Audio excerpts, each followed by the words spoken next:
چرا همین جنت اگر در همین ترکانیدن باشد، در همین کشتنی مردم باشد، چرا همین ها خودشان نمیکشند؟ چرا همین ها خودشان نمیترکانند؟ چرا باید من روم؟ معلوم است برادرای عزیز که پشت همون میگن کاسه نیم کاسه. گفتن آیا انسان برای دشمن خود را از بین بردن اگر خودش ترک کنه، آیا همین از نگاه دین درست است یا نه؟ برادرای عزیز و گرامی، شما اگر اهمیت داده باشین در دولت‌های سوریه، در دولت‌های افغانستان، در عراق، در بسیاری از دولت‌های حتی همون اروپایی هم یک نفر مسلمان از همون ماده های ترکنده استفاده میبره و گوییم خودش میترکانه و به سبب از بین رفتن خودش چندین نفرهای دیگر هم کشته میشوند، یا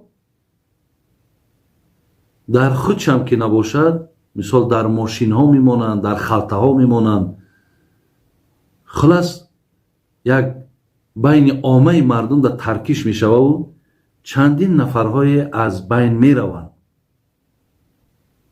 آیا همین مقصد از نگاه دین حکمش چی است؟ برادرای عزیز و گرامی، اگر برادرایی که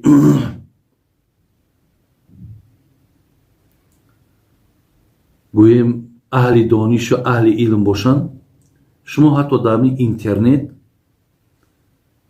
شما نویسین که حکم انفجار یا انتحار، حکم همین را نویسین، شما بینید که از تمام عالم های روی عالم برای شما چی جواب میدن؟ هست هم برآمد زنده، هم فتواها هم بیرون می شود، میتونی که از اونجا هم شما دریافت کنید. خلاص از نگاه دین این کار برادر عزیز و گرامی نادرسته. یعنی هیچگاه برای دشمن یا اینکه برای گوییم در مبارزه غالبیت به دست آوردن از راه ترکانیدن، از راه مقصد در عامه مردم ترکیش دادن، اینها نادرستند. بیایید من یک چند آیتی را برای شما میخوانم. ببینید الله مهربان در سوره نساء آیت 29 میفرماید ولا تقتلوا انفسکم ان الله کان بکم رحیم.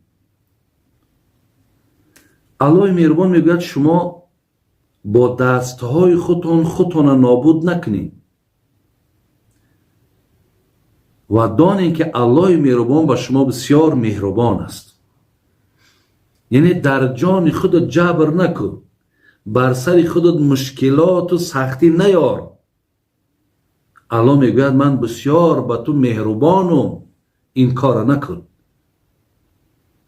یعنی این دلیل ها قطعی برادرای عزیز علمای دین از همین آیت های قرآن استدلال میکنن که انا همین کار ترکانیدن و مردم مثال عامه مردم از حساب همون ترکیشایی که میشود نابود کردن نادرست های بگن، گناهگار میشوی.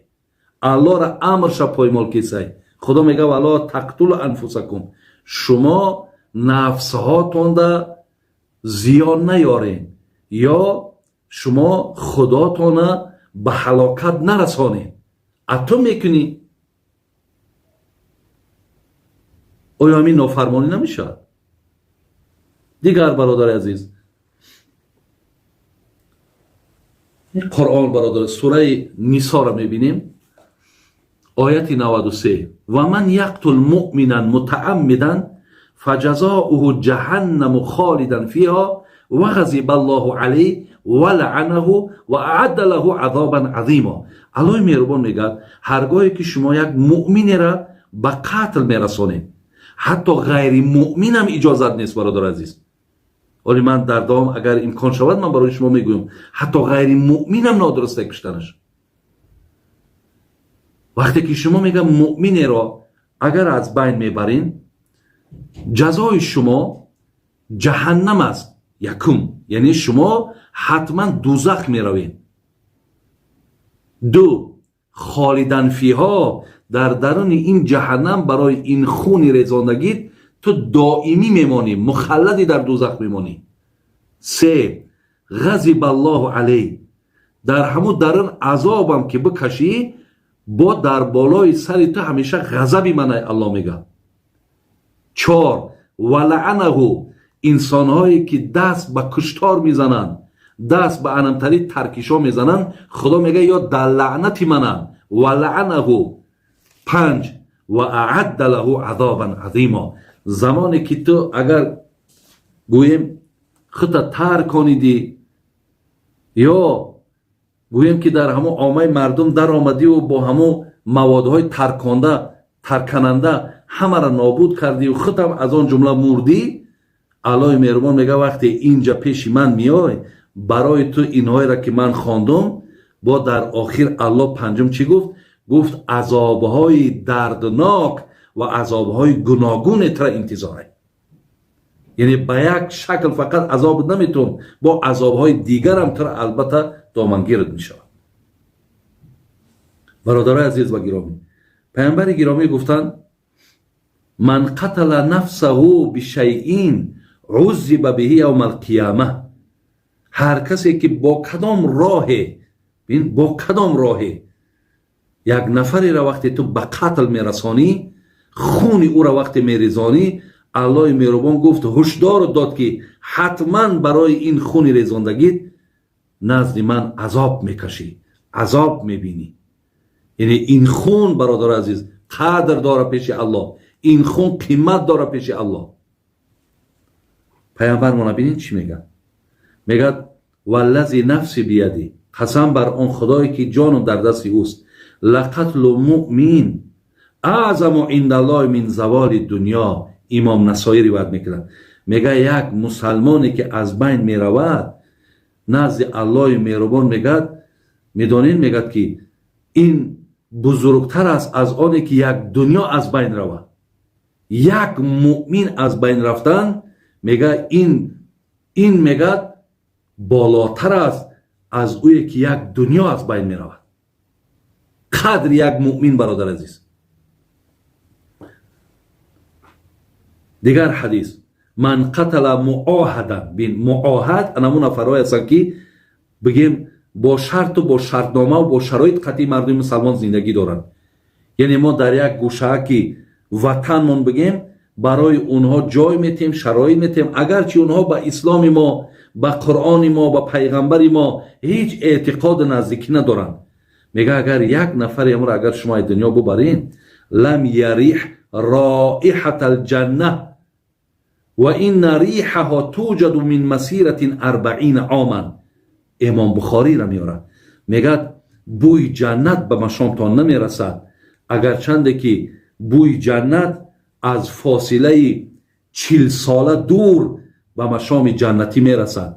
لیکن نفری که در دنیا اگر انمی به ترکانیدن یا به واسطه همون ماده های ترکاننده یک عامه مردم از بین بردن، یا نفری را تو خونش میریزانی، او را به قتل میرسانی، وقتی این کار انجام دادی، پیامبر گفتن که بوی جنت به مشامت نمیرسد، اگرچند بوی جنت ای 40 ساله راه به مشام بنده های خدا میرسد، لیکن تو از او بوی جنت محروم هستی. برادرای عزیز و گرامی، حقیقتا امروز در دنیا یعنی همین تعلیمات هست. حتی عالم ها و دانشمندای مخصوص برای خود مکتب دارند که گویم از خوردی است، یا گویم حتی نفری که حتی علم ندارد اینها را آماده همین میکنن که مقصد میروی در فلان جا ترکیش میکنی و تو بعد ترکیش داخل جنت میشوی. گفته برای او چندین با دلیل ها و حجت های میارن و این مرد وقتی میرود دست به این کار میزند. برادر عزیز دان که حکم تو انمون چیزی است که من برای تو خواندم. چرا همون مردکی که خودش تو را دلالت میکند، چرا همون مردی که تو را به همین راه میبرد، چرا خودش نمیرود؟ اگر همین خاتمش جنت باشد، خاتمه همین کار گویم رضاگی الله باشد، چرا خودش نمیرود؟ آیا خدا همین قدرک عقل نداده که همین را تو درک کنی که چرا همین جنت اگر در همین ترکانیدن باشد، در همین کشتنی مردم باشد، چرا همین ها خودشان نمیکشن؟ چرا همین ها خودشان نمیترکانند؟ چرا باید من روم؟ معلوم است برادر عزیز که پشت همون میگن کاسه نیم کاسه. همین برادر عزیز که شما فریب اینها را میخورید و در همه دور و زمان برادر عزیز دانید که از نام اسلام سوء استفاده میکنن. اسلام برای خودشان یک وسیله، اسلام برای خودشان یک واسطه قرار میدن و همین وقتی که همین برآمد میکنه و وقتی آیت قرآن آوردن که میگیرد، همین مردم مسلمان که در درونش یک قبولیت که دارد، در خون رگ و پوست ما که دین هست، محبت الله و رسول هست، در حال ما برادر عزیز فریفته میشیم، در حال ما و شما داده میشیم. برای همین من این سخنها را برای شما گفته استم که تا اگر گوش همین سخن من را گوش کردی، وقتی در دام اینها زدی، وقتی همین خیلی موعظه برای تو کردن که همین کار کن تو ثواب و پاداش میگیری، برای او بگو که برای چی تو خودت نمیکنی؟ بیا تو یکم پیش بره، من از پشت تو، بیا اول تو خودت بترکان، من بینم که همین گپی تو حقیقت داره یا نه، بعد من از پشت تو خودم میترکانم. کو بین همون مرده گپی تو را میگیره. برادر عزیز اگر تو در عوض سخن همین گپ بگو، همونا به دست خود چون تو را میکشن، برای که میگن این الکی مکتب ما را از بین میبره، این حیله و نیرنگ ما را از بین میبره. از همین لحاظ برادر عزیز گفته استم در همه دور زمان همین خیال کردن که اسلام ما پیشروی نداره. اسلام ما در چشم مردم مقصد ایتا زیبا نمیتاوه. انا از پشت کنم نفرهایی که فقط از دین، از اسلام، از شریعت، از همین ها سوء استفاده میکنن. برادر عزیز الله بسیار نعمت خوب داده، نعمت عقل. ولی بینید تمام همین دنیا را یا یک ملک عقل قطعی آباد میکنی، عقل قطعی پیشروی میشود. انمون نعمت عقل است برادر عزیز که بسیاری دولت های اروپا را بینید چقدر پیشروی ها کردن، با چی مثال موفقیت ها رسیدن، همش ایروی عقل ای برادر عزیز. برای همین نعمت عقلی که خدا به شما داده، با شما امروز خدا را شکر بگید که واعظا هستند، داعیای هستند که برای شما میرسانند، اینها گپای اینها را قبول کنید. اینها به خاطر خدا گفته می شود. اینجا یگان مقصد غرض نیست، با والله بالله تالله هیچ غرضی نیست. همین چیزها را برای خودم بسیار در کار، زیرا زمان امروز از شما بسیار استفاده میبرند، بسیار استفاده میبرند. دین برادر عزیز، دین اسلام دین خشونت نیست. این دینی نیست که فقط کارش خونریزی باشد، فقط کارش کشتار باشد، فقط کارش مقصد با راهی بد و با راهی مثال نادرست بردن مردم باشه. این دین از زمره او دین ها نیست، مگر انمین نفرهای پیدا شدن که دین در چشم مردم یا در جهان همین خیلی معرفی کردن. شما بینید وقتی در صلح حدیبیه پیامبرمون احرام بستن، حتی قربانی هاشون گرفتن. تاریخ میگه 1,500 صحابه قطعی نزدیک مکه آمدن، خواستن که حج کنن، لیکن زمانی که مکه که فتح شدگی نبود، در دست مسلمان ها که نبود، از اونجا نماینده آمدن گفتن نه اجازت نیست، اجازت نیست گفتن. یعنی پیامبر گرامی را نماندن که حج کنن و در همونجا گویم یک صلحنامه نویسانده شد بین گویم مردم مکه و بین مردم مسلمان. بعضی همو پونکت ها بگیم نویساندن، یکم دوم سیوم باید که امضا شود. وقتی که همونجا نماینده اونها از اون طرف آمد، پیامبر گرامی گرفتن بالا یک ورق و یک کاغذ و صلحنامه نویساندن و در بری بالاش نویساند بسم الله الرحمن الرحیم. حضرت علی را گفت بنویس بسم الله الرحمن الرحیم. وقتی نویساندن، نماینده های مشرکای بگیم مکه گفتن ما رحمان نمیدانیم، ما را این خیلی نه، فقط همون بسمک اللهم بنویس، یعنی چیزی که در ما معروف بود مشهور بود همون را نویس، رحمان ننویس، ما رحمان رحیم نمیدانیم. حضرت ننویسان. دوم اونجا نویسان از نام محمد که رسول خدا هست. گفت محمد ابن عبدالله بنویس، رسول خدا ننویس.